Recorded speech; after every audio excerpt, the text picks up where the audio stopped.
अनजान वॉइस में आपका स्वागत है। मेरा नाम रितेश है। मेरी जिंदगी अपने पिताजी के सामने बहुत अच्छी गुजर रही थी, लेकिन फिर अचानक मेरी जिंदगी ने एक ऐसा मोड़ ले लिया कि मेरे पिताजी भी मुझे इस दुनिया से छोड़कर चले गए और फिर मेरी जिंदगी पूरी तरह से बदल कर रह गई।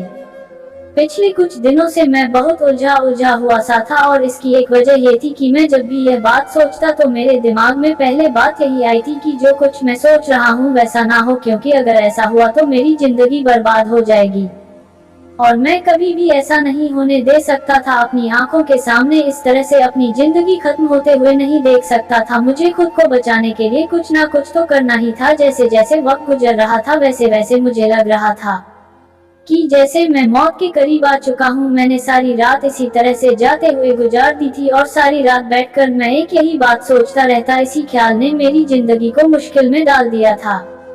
एक मिनट के लिए भी मुझे सुकून नहीं मिल रहा था और अब तो मुझे ऐसा लगने लगा था कि जैसे इस बेसिक के साथ मैं इस दुनिया से चला जाऊंगा। जो कुछ मेरी जिंदगी में मेरे साथ हो रहा था मैं चाहकर भी इस बारे में किसी को कुछ नहीं बता सकता था और मेरी इस हालत की वजह से मेरे अपने भी बहुत ज्यादा परेशान हो गए थे। मुझे ऐसा लगता था कि जैसे मैं अपने साथ साथ उन लोगों के साथ भी बुरा कर रहा हूँ, लेकिन शायद मेरे भाग्य में यही लिखा हुआ था। इसलिए मैंने फैसला कर लिया था कि मुझे क्या करना है और फिर जैसे ही मैंने अपने फैसले पर ध्यान देना शुरू किया और जैसे ही इस काम को अंजाम देने की कोशिश की तो मेरे सामने एक ऐसी सच्चाई खुलकर आई थी जिसने मेरे होश उड़ा दिए थे, क्योंकि मेरे साथ धोखा हो रहा था और धोखा करने वाली कोई और नहीं बल्कि मैं नेपाल का रहने वाला हूँ। नेपाल के एक पुराने से छोटे से इलाके में हम लोगों का एक छोटा सा घर बना हुआ था।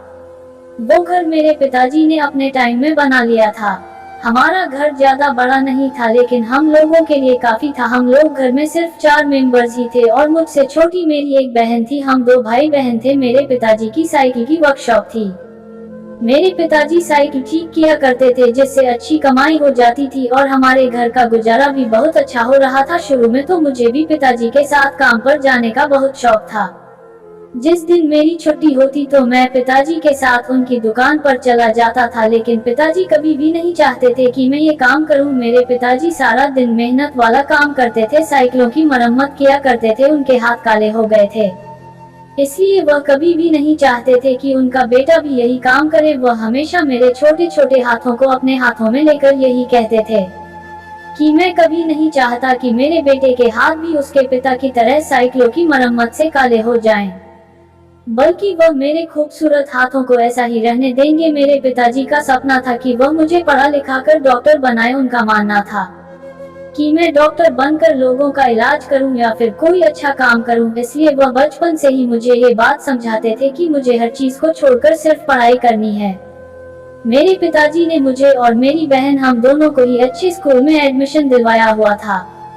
छुट्टी के दिन भी जब मैं पिताजी के साथ उनकी दुकान पर जाने की जिद करता तो वह मुझे मेरी जिद की खातिर अपने साथ ले तो जाते थे, लेकिन वह वहां पर मुझे किसी काम को हाथ लगाने नहीं देते थे और पिताजी मुझसे यही कहते थे कि तुम यहीं पर बैठकर सारी चीजें देखो। अगर मैं किसी चीज को उठाने की कोशिश भी करता तो वह मुझसे यही कहते कि तुम्हारे हाथ गंदे हो जाएंगे, इसे रहने दो, और तुम्हारे कपड़े भी खराब हो जाएंगे। इसलिए वह कभी भी मुझे अपने साथ काम करने नहीं देते थे, जबकि हमारे रिश्तेदार और आस पड़ोस के लोगों का यही कहना था कि मेरे पिताजी मेरी पढ़ाई पर फिजूल में पैसा खर्च कर रहे हैं। आखिर में मुझे करना तो यही काम है, ज्यादा से ज्यादा मैं हाई स्कूल पढ़ लूंगा या फिर इंटर तक शिक्षा प्राप्त कर लूंगा। इसके बाद भी मुझे यहीं आकर अपने पिताजी का कारोबार ही संभालना है। ऐसे में इतने साल बर्बाद करने की क्या जरूरत है। लेकिन मेरे पिताजी के पास तो हुनर है। मेरे पिताजी को चाहिए कि अभी से वह मुझे अपने साथ दुकान पर बिठाकर मुझे भी यह काम समझाए। भी कुछ नहीं बचा था। मेरे पिताजी अपने बहन भाइयों में सबसे छोटे थे, इसलिए उन्हें अपने पिता की कमी बहुत महसूस होती थी, क्योंकि सारे ही भाई अपनी जिंदगी जीने में मग्न हो गए थे और मेरे पिताजी ने मेरी दादी का बहुत ख्याल रखा था। मेरे पिताजी को पढ़ने लिखने का बहुत शौक था, लेकिन हालात ने उनसे सब कुछ छीन लिया था। पिताजी ने वहीं पर काम सीखना शुरू कर दिया था और फिर कुछ ही सालों में वह बहुत अच्छी तरह से सारा काम सीख चुके थे। उसके बाद उन्होंने अपना काम शुरू कर दिया और अपनी अलग साइकिल वर्कशॉप खोली। देखते ही देखते मेरे पिताजी ने अपने काम में बहुत तरक्की पा ली थी, जिससे उन्होंने अपनी बहनों की शादी में पैसे दिए थे और अपनी माँ का इलाज वे अकेले ही करवाते थे। मेरे पिताजी ने बचपन से ही इस काम को किया था और फिर जब वह जवान हुए तो मेरी दादी उनसे बहुत खुश हुई थी, क्योंकि उनके सारे बेटों में उनका सबसे छोटा बेटा ही कामयाब निकला था। फिर सारे बहन भाइयों की शादी हो जाने के बाद मेरे पिताजी ने भी शादी कर ली थी आ रही थी, लेकिन माँ ने कुछ ना कुछ करके मुझे पढ़ाया और मेरी BUMS बैचलर ऑफ यूनानी मेडिसिन एंड सर्जरी कंप्लीट करवा दिया। हमारे पास कोई भी जमा पूंजी नहीं थी, जो थी वो पिताजी के इलाज पर खत्म हो गई थी। और जितने पैसे मेरी माँ सिलाई करके और लोगों के घरों में काम करके कमाती, वह सिर्फ मेरी पढ़ाई में काम आ जाते थे। लेकिन फिर मैंने अपनी पढ़ाई को रोक दिया, क्योंकि मैं अपनी माँ को काम करते हुए नहीं देख सकता था। हमारे पास पिताजी की दुकान के और इस घर के अलावा कुछ भी नहीं था। समझ नहीं आता था कि क्या किया जाए। मेरे पास डिग्री तो आ गई थी, लेकिन आगे कुछ भी करने के लिए मेरे पास पैसे नहीं थे। आगे की डॉक्टर की पढ़ाई बहुत महंगी थी। हम लोग पूरी तरह से बर्बाद हो चुके थे। पिताजी जिंदा थे तो किसी बात की कोई कमी नहीं थी, लेकिन उनके जाने के बाद खर्चे पूरे नहीं होते थे। इसलिए मैंने अपनी पढ़ाई को यहीं पर रोक दिया था, क्योंकि माँ और बहन को अब मुझे ही संभालना था। मुझे समझ में नहीं आता था कि मैं क्या करूं, क्योंकि क्लिनिक खोलने के लिए भी मुझे पैसों की जरूरत थी और बाकी कोई काम मुझे आता ही नहीं था। मैं एक बड़ा डॉक्टर बनना चाहता था, लेकिन ऐसा नहीं हो पाया था। वैसे मैं अब जाकर पढ़ाई करना चाहता था, लेकिन ये सब कुछ मेरे भाग्य में नहीं था। मेरी जिंदगी पूरी तरह से बदल गई थी। फिर मैंने अपने पिताजी की दुकान में ही अपना अलग क्लिनिक खोलने का फैसला किया। ऐसा तो मुझे करना ही था और हमें पैसों की भी बहुत जरूरत थी, लेकिन क्लिनिक को भी रिपेयर करने के लिए मुझे पैसे चाहिए थे, जो कि मेरे पास नहीं थे। मैंने BUMS पूरा कर लिया था, इसलिए मेरे पास डिग्री थी और मैं आसानी से अपना क्लिनिक खोल सकता था। यही एक ऐसा काम था जो मैं आसानी से और अच्छे तरीके से कर सकता था। और फिर डॉक्टर बड़ा हो या छोटा, मैं लोगों की मदद करके अपने पिता का सपना पूरा करना चाहता था। मेरी माँ ने हमारे घर का ऊपर वाला पोर्शन किराए पर दे दिया था। उन लोगों से जो एडवांस आया था उससे मैंने अपना काम हल कर लिया था और इस तरह से मेरा अपना क्लिनिक खुल गया था। वहाँ पर मेरे पास बहुत सारे पेशेंट आने लगे थे और मुझे अच्छे खासे पैसे मिल जाते थे, जिससे हमारे घर के सारे खर्चे पूरे हो जाते थे और भगवान की कृपा से मेरे पास आने वाला पेशेंट ठीक हो जाता था। मैं थोड़ा सा बेफिक्र हो गया था कि मैं अपनी माँ और बहन की जिम्मेदारियां उठाने में कामयाब हो गया था। मेरी माँ ने ऊपर वाला पोर्शन जो किराए पर दिया था, उसके एडवांस के थोड़े से पैसे बच गए थे, जो मेरी माँ ने संभाल कर रख दिए थे, ताकि किसी मुश्किल के वक्त में वह हमारे काम आ जाए। मेरी माँ ने यही सोचा था कि उन्हीं पैसों से वह मेरी बहन के लिए कुछ ना कुछ खरीद लेंगी। मैंने भी अपने क्लिनिक पर रोज बैठना शुरू कर दिया था और मैंने कुछ दवाइयां भी रख ली थी और कुछ दवाइयां मैं मेडिकल की लिखकर पेशेंट को दे दिया करता था। एक दिन इसी तरह से मैं घर वापस आया तो मेरी बहन ने मुझे बताया कि हमारे पड़ोस वाले घर में नए पड़ोसी रहने के लिए आए हैं। वह नए किराएदार थे और मेरी बहन बहुत खुशी खुशी मुझे इस बारे में बता रही थी कि उनकी एक जवान बेटी भी है। वह मेरी ही बहन की उम्र की थी। मेरी बहन ने तो उसे अपनी एक अच्छी और पक्की फ्रेंड बना लिया था, क्योंकि मेरी बहन घर से ज्यादा बाहर नहीं निकलती और ना ही वह फालतू लड़कियों से दोस्ती करती थी। उसे शायद वह लड़की पसंद आई थी, इसलिए उसे एक अच्छी दोस्त मिल गई थी। वैसे तो माँ उसे कहीं आने जाने नहीं देती थी और जब से पिताजी का देहांत हुआ था उसके बाद तो वह सारा वक्त घर में ही माँ के साथ गुजारती थी। वह इस बात को बड़ी खुशी खुशी मुझे रोज बताती थी। मुझे भी उसको खुश देखकर बहुत खुशी होती थी, क्योंकि मेरे लिए मेरी बहन की खुशी सबसे ज्यादा मायने रखती थी। उस लड़की को मैंने अभी तक नहीं देखा था जो हमारे पड़ोस में आई हुई थी। मेरी बहन उसकी बहुत तारीफ करती थी, बताती थी कि वह देखने में बहुत खूबसूरत है और मेरी बहन की पक्की फ्रेंड बन गई है। जब मैं एक दिन जल्दी अपना क्लिनिक बंद करके घर आया तो मेरा सामना उस लड़की से हो गया था। वह लड़की सच में बहुत खूबसूरत थी और इस लड़की का हमारे घर काफी आना जाना हो गया था। भी आ जाती थी। मैं उसे दोपहर के टाइम पर ही बुलाता था, क्योंकि दोपहर के टाइम क्लिनिक खाली होता था और उस टाइम कोई पेशेंट नहीं आता था। जैसे जैसे मैं उस लड़की को जानता रहा वैसे वैसे मुझे उससे और ज्यादा प्यार होने लगा था। उसकी बातों में ऐसा जादू था जो मुझे उसकी तरफ खींचता था और जितना मैं उसे जान चुका था मुझे आइडिया हो चुका था कि वह बहुत ही अच्छी और मासूम लड़की है और बहुत संस्कार भी है। मैंने यही सोचा था कि जैसे ही हालात थोड़े बेहतर होंगे मैं माँ से उसके बारे में बात करूंगा, ताकि वह उसके घर वालों से रिश्ते की बात करें। मैं अपनी जिंदगी में उसे शामिल करना चाहता था और वह भी मुझसे यही कहती थी। कि वह अपनी सारी जिंदगी मेरे साथ गुजारना चाहती है। हम दोनों एक दूसरे से बहुत प्यार करते थे। इसी तरह से वक्त गुजरने के साथ साथ मैं उसके बारे में बहुत पजेसिव हो गया था। वह हमेशा मेरे दिमाग पर सवार रहती थी। मुझे उसे जान वाली मोहब्बत हो गई थी। हमेशा मैं उसके बारे में सोचता रहता था और उसको याद करके मुस्कुराता रहता था। लेकिन फिर धीरे धीरे मुझे उसके बारे में बहुत सारी बातें पता चलने लगी जो आज से पहले मैं नहीं जानता था। मुझे लगा था कि उसकी फैमिली के हालात काफी अच्छे होंगे, लेकिन धीरे धीरे मुझे इस बात का पता चला था कि इन लोगों के पर्सनल हालात बहुत बुरे थे। वह मुझे कॉल पर बताती थी कि उसके पिता नशा करते हैं और इसी नशे की आदत ने उनके घर को बर्बाद कर दिया था। वह अपने माता पिता की इकलौती बेटी थी और उनका एक अच्छे इलाके में अपना घर भी था, लेकिन उसके पिता की नशे की आदत ने सब कुछ खराब कर दिया था। उसके पिता ने नशे की वजह से अपनी नौकरी तक छोड़ दी थी और वह हमेशा नशे और जुए में ही सारा पैसा बर्बाद करते हैं। घर में जो कुछ भी कीमती सामान था वह सब कुछ उसके पिता ने बेच दिया था और फिर आखिर में वह घर बचा था। उसके पिता ने अपने नशे की आदत को पूरा करने के लिए वह घर भी बेच दिया था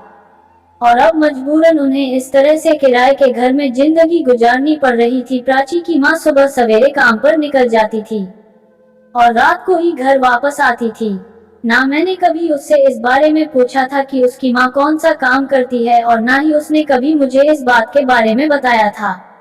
लेकिन एक दिन उसने खुद ही मुझे बता दिया। उसने मुझे बताया कि उसकी माँ एक फैक्ट्री में नौकरी करती है और उन्हीं के का काम करने की वजह से उनके घर के खर्चे पूरे होते हैं और उनके पिता तो उन्हें छोड़कर ना जाने कब का जा चुका था। उसने शराब को ही अपनी दुनिया बना लिया था, इसलिए वह अपनी पत्नी और बेटी की तरफ पलट कर नहीं देखता। वो दोनों माँ बेटी यहाँ पर अकेली रह रही थी। सारा दिन प्राची घर में अकेली होती थी, इसलिए वह हमारे घर पर आ जाती थी और मेरी बहन के साथ अपना सारा वक्त गुजारती थी।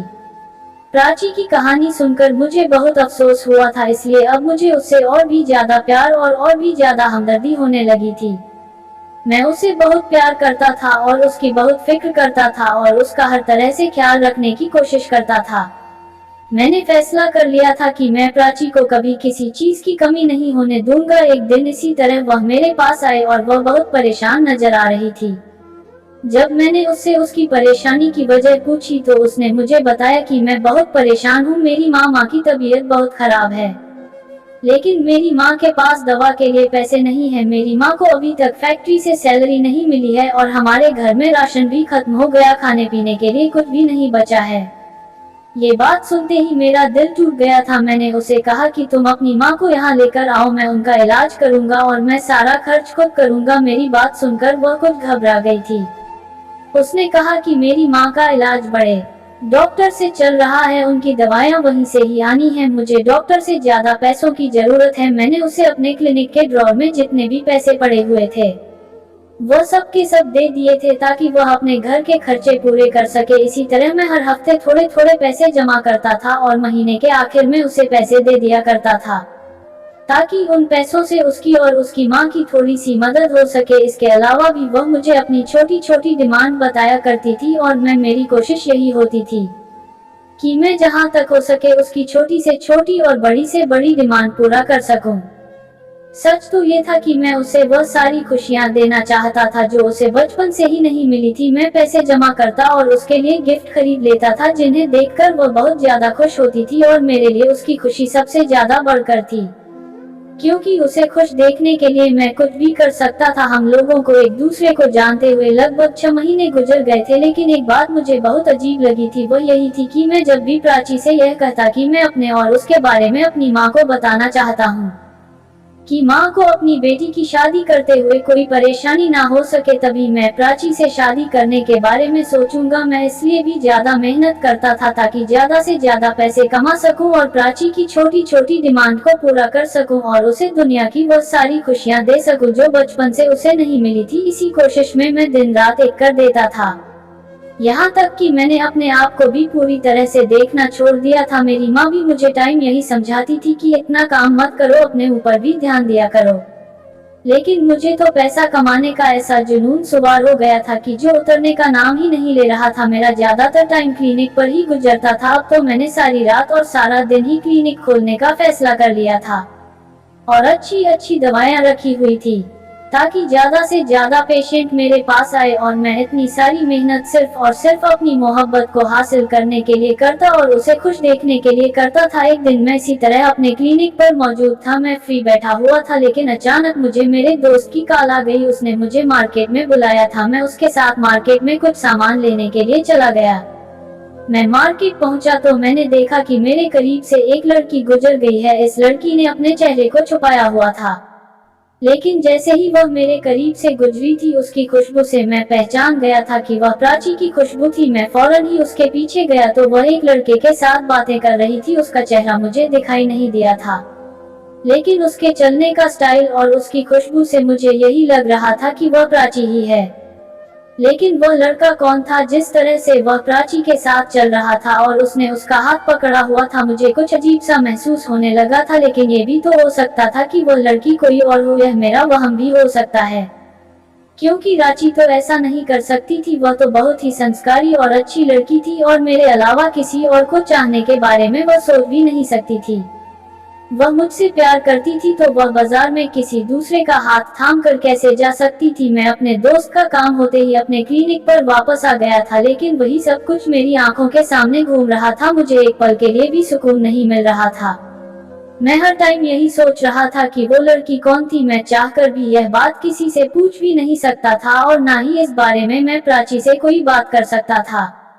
मुझे इस बात का डर था कि अगर वह नहीं हुई तो वह मुझसे नाराज हो जाएगी और सोचेगी कि मैं उस पर शक कर रहा हूँ। मैं उससे मोहब्बत के दावे करता हूँ और उस पर भरोसा भी नहीं करता, लेकिन वह खुशबू तो उसी की थी। मैं तो उसे ढेरों लोगों में भी पहचान सकता था, लेकिन ये भी मुमकिन था कि वैसी ही खुशबू कोई और लड़की भी तो लगा सकती है। मैंने थोड़ी ना उस लड़की का चेहरा देखा था, इसलिए वह लड़की कोई और ही होगी। मैं अपने आप को तसल्ली देने की भरपूर कोशिश करता रहा था, और फिर काफी हद तक अपने आप को बेफिक्र करने में कामयाब भी रहा था।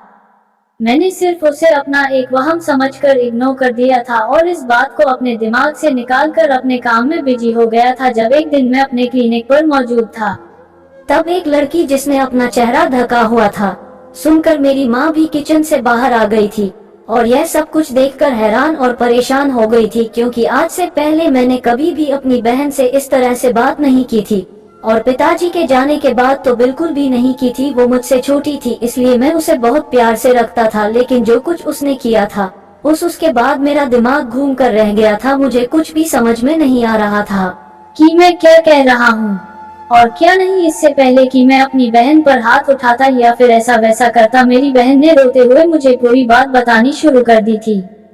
मैं जैसे जैसे उसके मुंह से सच्चाई सुनता जा रहा था, मुझे अपने कानों पर विश्वास नहीं हो रहा था। माँ भी हैरानी से उसके पास खड़ी हुई सब कुछ सुन रही थी। जैसे ही मेरी बहन ने मुझे सच्चाई बताई कि ये दवाई उसे नहीं बल्कि प्राची को चाहिए थी, यह सुनकर तो मेरे पैरों तले से जमीन निकल गई थी। और वो लड़का उसके पुराने मोहल्ले का रहने वाला है। उन दोनों के रिलेशनशिप को काफी टाइम हो गया है और वो लड़का उससे शादी भी करेगा। अब तो प्राची की बातें सुनकर मुझे पक्का यकीन हो गया था कि वह मुझे बेवकूफ बना रही थी और मुझे धोखा दे रही थी। यह सारी बातें सुनते ही मैं फौरन कमरे में आ गया था। मुझे देखकर प्राची घबरा गई थी, लेकिन उसकी हकीकत खुलकर अब मेरे सामने आ चुकी थी। जब मैंने उसे अपने घर से निकल जाने के लिए कहा और यह कहा कि आज के बाद तुम कभी भी इस घर में कदम मत रखना और मेरी बहन से मिलने की बिल्कुल भी कोशिश मत करना, क्योंकि तुम्हारी सच्चाई खुलकर मेरे सामने आ गई है। उसने मुझसे माफी मांगना शुरू कर दिया और वह कहने लगी कि मुझसे गलती हो गई, प्लीज मुझे माफ कर दो। वो लड़का मेरी जिंदगी में पहले था लेकिन अब नहीं है। मैं उसे पसंद नहीं करती, मैं तो तुमसे प्यार करती हूँ, लेकिन मैं उसकी चालाकी समझ चुका था कि वह झूठ बोल रही है। मैंने जिस लड़की पर इतना भरोसा किया था उसने मेरा दिल बुरी तरह से तोड़ दिया था। उस दिन के बाद से मैंने उसे कोई कांटेक्ट नहीं रखा, जबकि वह अभी भी मुझे अपनी बातों में उलझाने की कोशिश करती थी। उसके बाद मैंने उसके बारे में जानने की कोशिश की तो मुझे पता चला कि प्राची के बहुत सारे लड़कों के साथ अफेयर हैं और उसने मुझसे झूठ बोला था कि उसका पिता शराबी है। सच तो यह था कि उसका पिता प्राची और उसकी माँ को ये सब करने से रोकता था और इसलिए प्राची की माँ ने डिवोर्स ले ली थी और यहाँ आकर वह दोनों माँ बेटी अपनी मर्जी चलाती थी। उसकी माँ भी अच्छी औरत नहीं थी, वह किसी फैक्ट्री में काम करने के लिए नहीं जाती बल्कि वह भी इस तरह से बन ठनक घर से निकलती थी और नए नए मर्दों के साथ टाइम स्पेंड करती थी। हम मोहल्ले वालों ने डिस्कस करके उन दोनों माँ बेटी को अपने मोहल्ले से निकालने का फैसला कर लिया था, क्योंकि मैं नहीं चाहता था कि इस लड़की का साया भी मेरी बहन पर पड़े या मोहल्ले की बाकी लड़कियों पर पड़े, और वैसे भी मैं उसे देखना भी नहीं चाहता था। मोहल्ले वालों ने मकान मालिक से कहकर उन माँ बेटी के किराए का घर खाली करवा लिया था, और अब मैंने काफी सारे पैसे भी जमा कर लिए हैं। मैं अपनी जिंदगी में खुश हूँ। मैंने अपनी माँ की पसंद की लड़की से शादी भी कर ली है। जबकि एक दिन इसी तरह से मैं अपने क्लिनिक पर जा रहा था तो मैंने गौर से देखा तो वह लड़की प्राची थी। प्राची ने भी मुझे पहचान लिया था। वह रोते हुए मुझे बताने लगी कि उस लड़की की खातिर उसने मेरे साथ धोखा किया था, वह भी उसे छोड़कर चला गया और उसकी माँ की भी मौत हो गई, और अब वह भीख मांगने पर मजबूर हो गई थी। ऐसे लोगों का ऐसा ही अंजाम होता है, जो सही और गलत की सारी हदों को मिटा देते हैं। मगर मेरे दिल में उसके लिए अब कोई जगह नहीं थी, इसलिए मैंने उसकी सारी बातों को इग्नोर कर दिया और अपने क्लिनिक पर चला गया। हालांकि उसकी मदद के लिए मैंने उसे थोड़े से पैसे दे दिए थे, लेकिन उससे कहा था कि आज के बाद कभी मुझे अपनी शक्ल मत दिखाना। उस दिन का दिन था और आज का दिन है। मैंने प्राची को कभी नहीं देखा। मैं अपनी फैमिली के साथ अपनी जिंदगी खुशी खुशी गुजार रहा हूँ। मैंने अपने दिल से प्राची का ख्याल भी पूरी तरह से निकाल दिया है, क्योंकि मैं धोखेबाज लोगों का ख्याल अपने दिल में नहीं रखना चाहता था। इसलिए आप सब भी किसी पर इतना अंधा भरोसा ना करें कि भरोसा टूटने पर दुख हो। जो काम घर वालों से छुपकर किया जाए वह हमेशा ही गलत होता है। अगर आप सही हैं तो उस काम को, उस बात को सबके सामने करने का हौसला रखें। तो इस कहानी के बारे में आपकी क्या राय है, कमेंट करके जरूर बताइएगा, और अनजान वॉयस को जरूर सब्सक्राइब करें और घंटी का बटन भी दबा दें, ताकि आने वाली नई कहानी आप तक सबसे पहले पहुंचे। धन्यवाद।